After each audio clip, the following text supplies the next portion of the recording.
Խոսք գնաց նաև մարդկանց մանիպուլացնելու, իսկապես լավ են անում, կարողանում են, դա մի հատկություն է, որը ենթադրում է, որ դու ներսում որոշակի կարմիր գծեր չունես,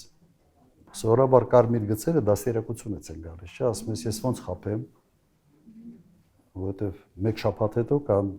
մեկ ամիս հետո կամ մեկ տարի հետո վերջը այդ մարդու աչքերին ոնց եմ նայելու, եթե պարզվի, որ ես իրեն խաբել եմ։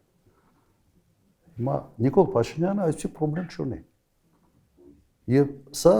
դառել է իրեն ուժը։ Եվ ինձ համար ամենից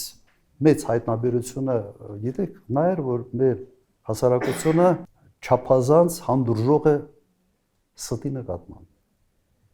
Մարդու կարելի է ամեն օր 100 անգամ, 1000 անգամ ստի վրա բռնել եւ մարդը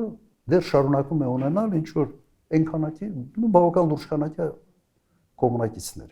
Ինձ համար սա բան է, սա որոշակի շոկի պես բան է։ Ես երբ որ մի բան ասում եմ, միշտ ասում ես հետեւյալը, բա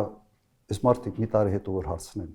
չես կարող սուտ ասել, որովհետև դու հանրային դաշտում ես գործում եւ հատկապես հիմա ամբողջը ձայնագրված մնում է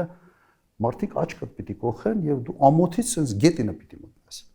Այս խնդրեմը այս իշխանությունը չունի։ Եվ ցավոք մեր միջավայրում սա դառել է ուժ, այլ ոչ թե թերություն։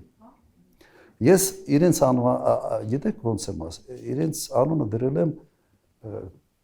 քաղաքական խարդախներ։ Խարդախության զոհը միշտ միամիտ մարդն է։ Խարդախ չի կարող խարդախություն անել։ Խարդախության անելու համար ինքը պիտի միամիտ մարդկանց գտնի,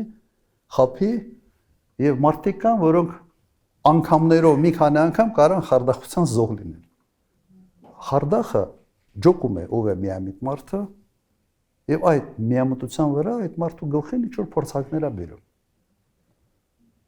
Հիմա ես ենթադրում եմ, որ մեր հասարակության մոտ այդպիսի միամիտների քանակը ուղղակի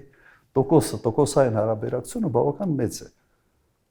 Եվ իշխանության են հայտնվել մարդիկ, որոնք այդ բարոյական նորմերը չունեն, այդ կարմիր գծերը չունեն, եւ ուղղակի զբաղվում են քաղաքական խարդախությամբ։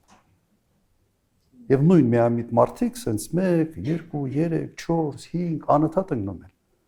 Եվ այդ բառը միշտ, չգիտեմ, օգտագործում թե չէ, բրիտանական մի ասացված կա, ասում է, եթե քեզ մեկը խաբել է մեկ անգամ, ամոթ իրեն, եթե երկրորդ անգամ է խաբում, ամոթ քեզ։